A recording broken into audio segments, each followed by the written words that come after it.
नमस्कार, स्वागत है आपका डॉक्टर साहिब में और मैं हूं आपके साथ सौम्य राठी।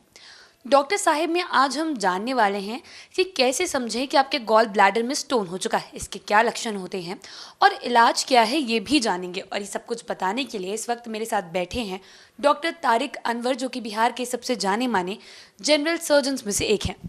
सबसे पहले डॉक्टर साहब नमस्कार, बहुत बहुत स्वागत है आपका। जी नमस्कार। डॉक्टर साहब, कैसे कोई समझ सकता है कि गॉल ब्लैडर में स्टोन है? सबसे पहले मैं चाहूँगी आप लोगों को समझाएं कि ये होता क्या है और इसके लक्षण क्या हैं। जी बिल्कुल। गॉल ब्लैडर स्टोन एक बहुत ही कॉमन बीमारी है हमारे बिहार में और हमारे भारतवर्ष में। गॉल ब्लैडर स्टोन ज़्यादातर ये फीमेल्स लोगों को होती है ज़्यादातर, और ऐसा नहीं कि ये मर्दों को नहीं होता, लेकिन कम होता है। फीमेल्स में ये बहुत ज़्यादा पाए जाते हैं। जनरली जो 40 एज के अबव होती हैं और जो मैरिड होती हैं, जिनके बच्चे होते हैं, उन लोगों में ये सिम्टम्स या ये बीमारी ज़्यादा पाई जाती है। लेकिन इसका ये मतलब नहीं है कि ये बाकी लोगों में नहीं मिलता, कम मिलता है लेकिन मिलता है। गॉल ब्लैडर स्टोन के जो बहुत ही कॉमन सिम्टम्स, जिसको लक्षण समझना होगा, तो उससे मरीज़ को उसके ऊपर के पेट में दर्द होते हैं, उसमें साथ में उल्टी होती है। कभी कभी ये दर्द उसके दाहिने कंधे की तरफ, पीछे की तरफ भी होता है। इसमें कभी कभी लोगों को बुखार भी आने का लक्षण मिलता है। ये बीमारी का ये कॉमन सिम्टम्स है, ये कॉमन लक्षण है। इसको कंफर्म करने के लिए एक अल्ट्रासाउंड करना पड़ता है। अल्ट्रासाउंड से गॉल ब्लैडर में स्टोन का एक कंफर्मेशन हो जाता है कि आपको ये लक्षण के साथ साथ आपने अल्ट्रासाउंड कराया तो कंफर्म हो जाता है कि ये गॉल ब्लैडर में पथरी, जिसको आम कॉमन लैंग्वेज में बोलते हैं, वो हो गया है। इसके पथरी एक बार कंफर्म हो जाते हुए उसका निदान ऑपरेशन है। लैप्रोस्कोपिक विधि के द्वारा हम लोग लैप्रोस्कोपिक कोलेसिस्टेक्टोमी यानी कि दूरबीन विधि से, जिसको कहते हैं, दूरबीन विधि से हम लोग गॉल ब्लैडर निकाल लेते हैं।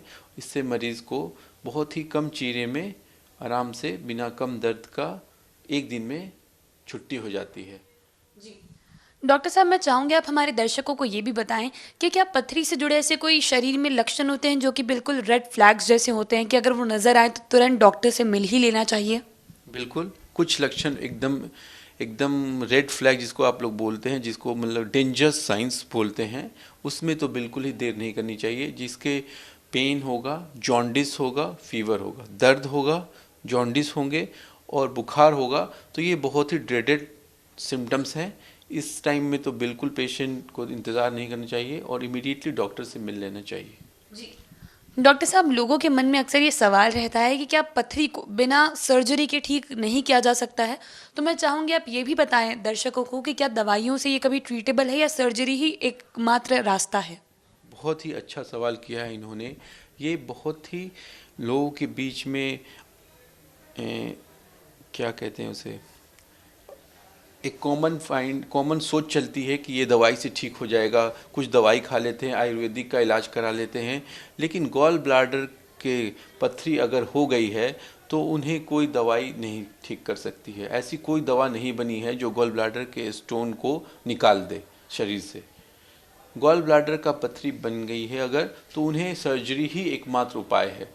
किडनी स्टोन एक अलग होता है, जहाँ पे समटाइम्स वी यूज़ मेडिसिन। उसके भी कुछ सिम्टम्स हैं, कुछ क्राइटेरिया हैं, वो मैं अभी कंफ्यूज नहीं करना चाहता आपको। लेकिन आप ये बात याद रखिए, आम लोगों को ये बात पता होना चाहिए कि गॉल ब्लैडर में अगर कोई स्टोन मिलता है तो उसके लिए कोई मेडिसिन के ट्रीटमेंट की तरफ नहीं जाएं, उसमें समय और पैसा दोनों बर्बाद ना करें और ऑपरेशन कराएं। जी उम्मीद करती हूँ कि डॉक्टर साहब ने जो बातें बताई हैं आपने उन्हें ठीक तरीके से सुना और समझा होगा। इसी के साथ बहुत जल्द मुलाकात होगी अगले एपिसोड में। तब तक के लिए अगर वीडियो को फेसबुक पर देख रहे हैं तो पेज को लाइक करें, यूट्यूब पर देख रहे हैं तो चैनल को सब्सक्राइब करें। कमेंट सेक्शन या मेल बॉक्स के माध्यम से आप बता सकते हैं कि डॉक्टर साहिब से आपके और क्या सवाल हैं। धन्यवाद।